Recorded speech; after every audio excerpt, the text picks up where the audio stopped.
தமிழர்களின் number 1 choice Tamil matrimony.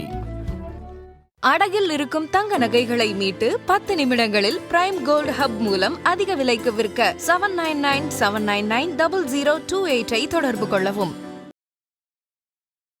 கவிஞர் வாலி அவர்களுடைய 15வது வயதுல அவருடைய வாழ்க்கையில நடந்த ஒரு பெரிய அதிசயம் தான் அவரை முருக பக்தரா மாத்துச்சு அப்படின்னு சொல்லியிருக்காரு. என்னதான் வைணவரா இருந்தாலும் கடைசி வரைக்கும் தன்னுடைய நெற்றியில விபூதியும் குங்குமத்தையும் தான் வைத்திருந்தாராம். இந்த நோய் யாருக்கு வரும் அப்படின்னு பார்த்தீங்கன்னா, அதிக மது பழக்கம் இருக்கவங்களுக்கு வருமா. ஆனால் 18 வயதுலேயே அவங்க அக்காவுக்கு இந்த நோய் எப்படி தாக்குச்சுன்ற காரணத்தையே யாராலையும் கண்டுபிடிக்க முடியலையா. திருச்சி GH ஹாஸ்பிட்டலில் இருக்க டாக்டர்ஸ் எல்லாருமே என்ன சொல்லியிருக்காங்க அப்படின்னு பார்த்தீங்கன்னா, இவங்க வந்து ரொம்ப கிரிட்டிக்கலான நிலையில் இருக்காங்க, இன்னும் ஒரு நாள் வாழறதே கூட கஷ்டம். கவிஞர் வாலி அவர்கள் வந்து அந்த டாக்டரை சந்திக்கிறாரு. அவருடைய அக்காவுக்கு ட்ரீட்மெண்ட்டும் செய்கிறாங்க. பெருசாக எந்த ட்ரீட்மெண்ட்டும் செய்யலை, ஒரு ஊசி மட்டும்தான் போட்டாங்க, அடுத்த நொடி உயிர் பிழைக்க மாட்டாங்க அப்படின்னு சொன்ன அவருடைய அக்கா, அந்த மருத்துவம் செய்த டாக்டருடைய பெயர் என்ன அப்படின்னு கேட்கும் பொழுது சுப்பிரமணியன் அப்படின்னு சொல்றாங்க. இந்த ஒரு நொடி தான் கவிஞர் வாலி அவர்கள் முழுக்க முழுக்க முருக பக்தராகவே மாறிடுறாரு. ஒரு பாடல் எழுதி சென்னையில் இருக்கக்கூடிய TM சௌந்தரராஜனுக்கு அனுப்புறாரு. பட்டி தொட்டியில் அந்த பாடல் வந்து ரொம்ப பிரபலமாகுது. இன்னைக்குமே முருகன் அப்படின்னு சொன்ன உடனே நமக்குமே அந்த பாட்டு தான் ஞாபகம் வரும். அது என்ன பாட்டு அப்படின்னு பார்த்தீங்கன்னா, கற்பனை என்றாலும் கற்சிலை என்றாலும் கந்தனே உனை மறவேன். ஆதன் ஆன்மீகம் நேயர்களுக்கு வணக்கம். தொடர்ந்து முருக பக்தர்கள் பற்றி நம்ம நிறைய விஷயங்கள் பேசிகிட்டு இருக்கோம். அந்த வகையில் இன்னைக்கு நம்ம யாரை பற்றி பேச போகிறோம் அப்படின்னு பார்த்தீங்கன்னா, சினிமா துறையில் பல ஆயிரம் பாடல்களை எழுதி தன்னுடைய கடைசி காலம் வரைக்கும் ஒரு சக்ஸஸ்ஃபுல்லாக வாழ்ந்த ஒரு மனிதர் தான் இவர். வேற யாரும் இல்லை, கவிஞர் வாலி அவர்கள். வாலி அவர்கள் சினிமா துறையில் எவ்வளவு பெரிய ஆளாக இருந்தாலும் அவரை ஆட்கொண்டது முருகன் தான் அப்படின்னு சொல்லிட்டு வாலி அவர்கள் நிறைய இடங்களில் சொல்லியிருக்காரு. வாலி அவர்களுடைய வாழ்க்கையில் முருகர் செய்த அற்புதங்கள் என்ன அப்படின்னு இன்னைக்கு நம்ம விரிவா பார்க்கலாம்.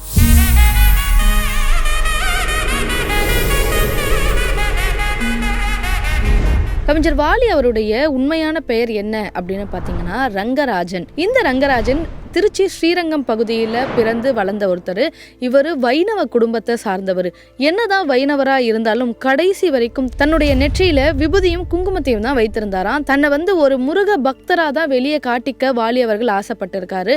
இதுக்கு பின்னாடி ஒரு கதையும் இருக்கு. அதாவது கவிஞர் வாலி அவர்களுடைய 15வது வயதுல அவருடைய வாழ்க்கையில நடந்த ஒரு பெரிய அதிசயம் தான் அவரை முருக பக்தரா மாத்துச்சு அப்படின்னு சொல்லியிருக்காரு. கவிஞர் வாலி அவர்களுக்கு ரொம்ப பிடிச்சமான ஒரு அக்கா இருந்திருக்காங்க.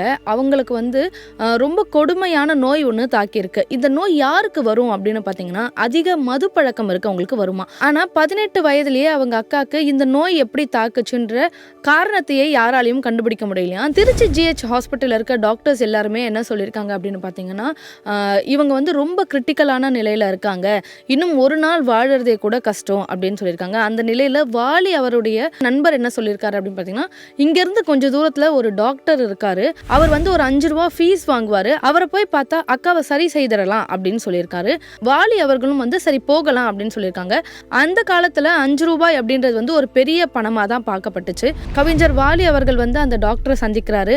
அவருடைய அக்காவுக்கு ட்ரீட்மெண்ட்டும் செய்கிறாங்க. பெருசாக எந்த ட்ரீட்மெண்ட்டும் செய்யலை, ஒரு ஊசி மட்டும்தான் போட்டாங்க, அடுத்த நொடி உயிர் பிழைக்க மாட்டாங்க அப்படின்னு சொன்ன அவருடைய அக்கா நீண்ட நாட்கள் அதுக்கப்புறம் சந்தோஷமாக வாழ்ந்திருக்காங்க. இதை பார்த்த வாலி அவர்களுக்கு ரொம்ப சந்தோஷமாயிடுச்சான். அந்த மருத்துவம் செய்த டாக்டருடைய பெயர் என்ன அப்படின்னு கேட்கும் பொழுது சுப்பிரமணியன் அப்படின்னு சொல்கிறாங்க. இந்த ஒரு நொடி தான் கவிஞர் வாலி அவர்கள் முழுக்க முழுக்க முருக பக்தராகவே மாறிடுறாரு. அதுக்கப்புறம் 85 வயது வரை அவங்க அக்கா வந்து ரொம்ப சந்தோஷமான வாழ்க்கையை வாழ்ந்திருக்காங்க அப்படின்னு சொல்லிட்டு கவிஞர் வாலி அவர்களே வந்து ஒரு நேர்காணலில் கூட சொல்லியிருக்காங்க.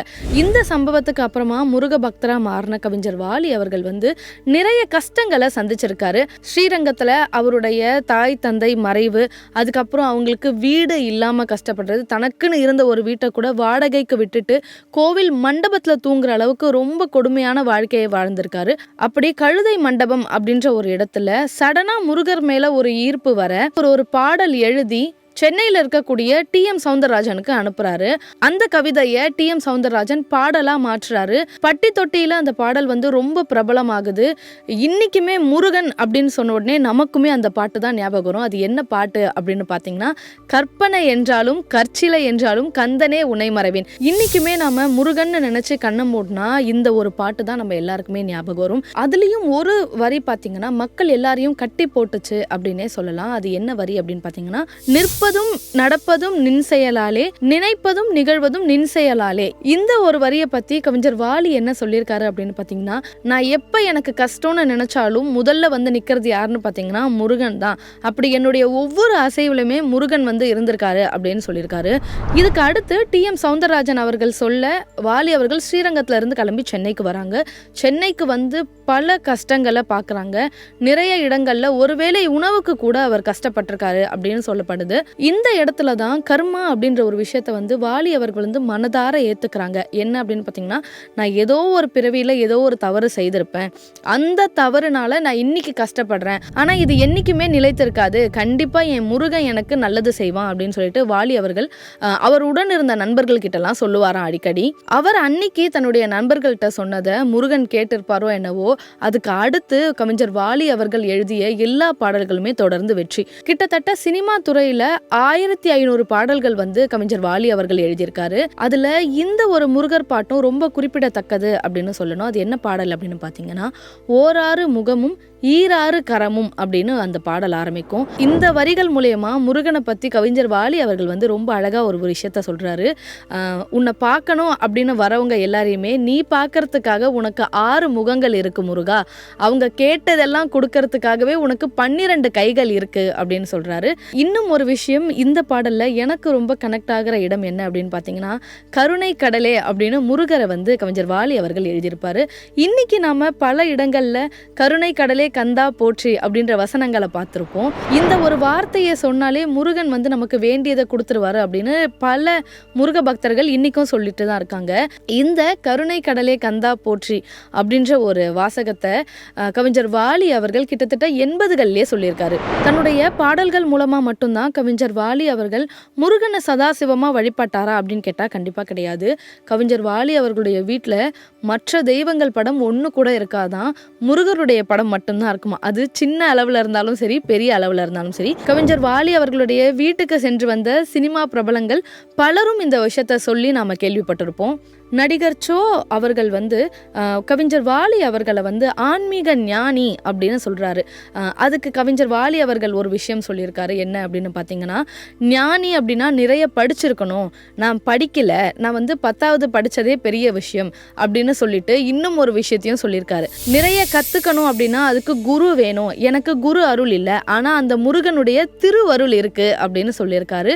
இன்றைக்குமே சமூக வலைத்தளங்களில் இந்த ஒரு காணொளி வந்து பலராலையும் பகிரப்பட்டுட்டு வருது.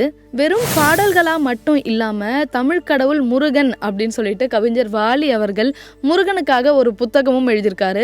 இந்த புத்தகத்துல முருகன் சம்பந்தப்பட்ட நிறைய விஷயங்கள் இருக்குமா, இதுவரை நமக்கு தெரியாத முருக ரகசியங்கள் கூட அந்த புத்தகத்துல இருக்குமா. கவிஞர் வாலி அவர்களுடைய அக்கா வாழ்க்கையை காப்பாற்றியதுல இருந்து அவர் வாழ்க்கையை காப்பாற்றியது வரைக்குமே முருகன் தான் அப்படின்னு அவரே நிறைய இடங்கள்ல சொல்லியிருக்காரு. அன்றைக்கு கவிஞர் வாலி எழுதிய கற்பனை என்றாலும் கற்சிலை என்றாலும் அப்படின்ற ஒரு வரி தான் இன்றைக்கும் மக்கள் மனதுல வாலி அவர்கள் இருக்கிறதுக்கான ஒரு அடிக்கலா இருந்திருக்கு.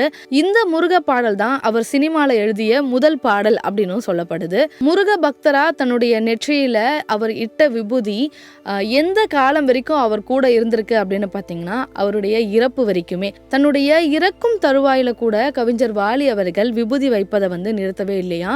நாம என்னதான் பிரபலமா இருந்தாலும் நம்மளுடைய ஆரம்பத்துல ஒரு சக்தி இருந்து நமக்கு உந்துதல் கொடுத்தாதான் அடுத்த நிலைக்கு போக முடியும். அப்படி கவிஞர் வாலி அவர்களுக்கு உந்துதல் கொடுத்தது யாரு அப்படின்னு பார்த்தீங்கன்னா முருகன் தான். உந்துதல் கொடுத்தது மட்டுமே இல்லாம அவரை கைப்பிடிச்சு அவர் வாழ்க்கை முழுக்க கூட்டிட்டு வந்ததும் முருகர் தான்.